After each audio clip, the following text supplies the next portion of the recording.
people think of productivity, they often think about processes and strategy. However, I want to give you a different perspective that's been helpful for me. Many don't think of productivity this way, or at least I know I didn't. Often, when I thought about productivity, whether it was being more productive at work or doing spiritual practices like praying and meditation in order to connect deeper with my faith, I would think about what I needed to do or what I needed to do better. I seldom thought about the fact that many times my deepest wounds, the things I saw as bad, or the times when I felt awkward and vulnerable, contained my greatest gifts. The very qualities I was most ashamed of, the ones that I was most insecure about, were in fact the key to finding real love for myself and for others. It's easy to get lost in the quest for self-improvement and productivity. Most popular advertisements entice us with the vision of a happier, more successful life. It's ingrained in us to run from difficult feelings and internal resistances rather than seeing the gifts that we're being given in them. What if the opposite of the road to happiness were actually true? If we can name our own awkward, ardent gifts and extricate them from the shame, insecurity, and wounds that keep them buried, we'll find ourselves on the fast train to deep, surprising, life-changing intimacy with ourselves, others, and God, or whatever you consider your higher power. I want to share with you a story about a little boy who had some insecurities and awkward moments that were later realized as gifts. And as I do this, I invite you to think about a couple of insecurities or awkward moments that you've had that might be gifts, even great or big gifts in disguise. So this little boy we'll call Teddy for the sake of the story. Teddy wanted so much to be cool and accepted like his other friends. However, he came from a family that was uneducated and struggled to make ends meet. They tried to do their best, but it was a struggle. To try to fill some of the void felt with his family, Teddy would go to church by himself because he thought this was the right thing to do to connect with God. But coming from a household that smoked, often folks at the church commented on the stench of smoke. Although the people were trying to be polite, Teddy knew that they knew the smell was coming from him, and he was embarrassed. Teddy wanted to be cool in school, and boy did he try his best.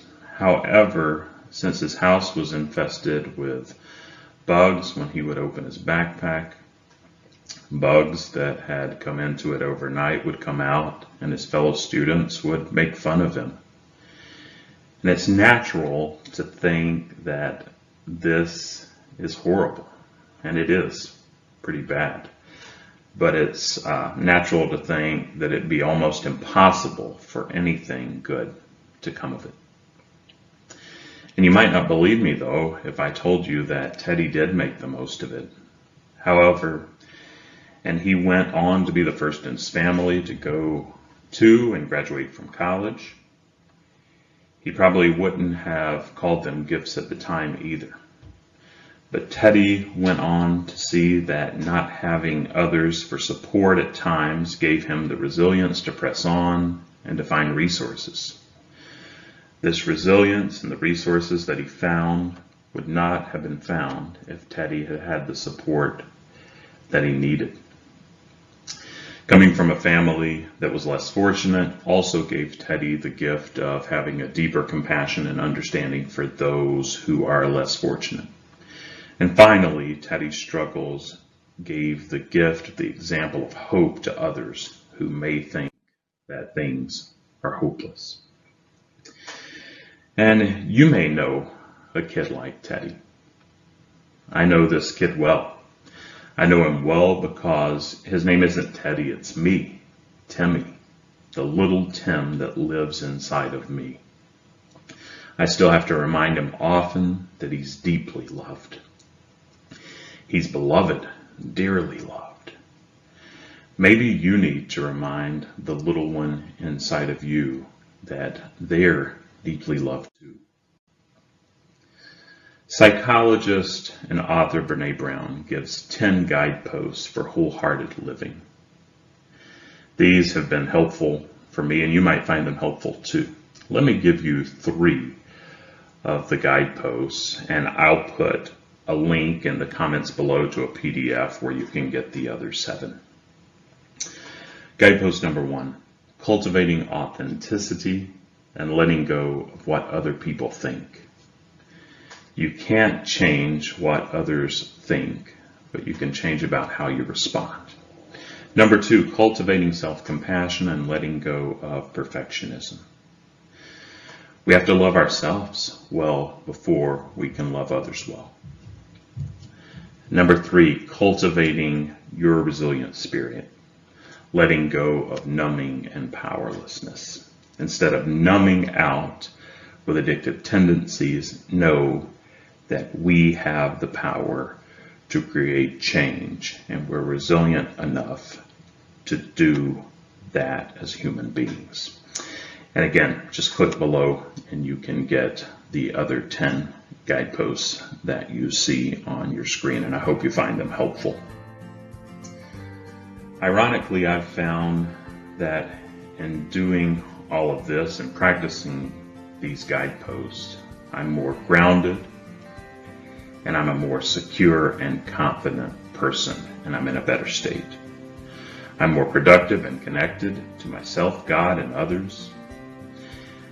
As you seek to grow and do things differently, I want to encourage you, be kind to that little Teddy or Timmy, or give it a name that fits for you, and know that they're doing the best they can, and they need to know that they are deeply loved and they can just be. They don't have to be productive and driven all the time. But ironically, when we're more gentle on ourselves and go inward and spend time with those little parts, we are more productive and driven. I hope this has been helpful. Feel free to leave any questions in the comments section, and then please like and share the video to others who you think might be encouraged. But take good care of yourself.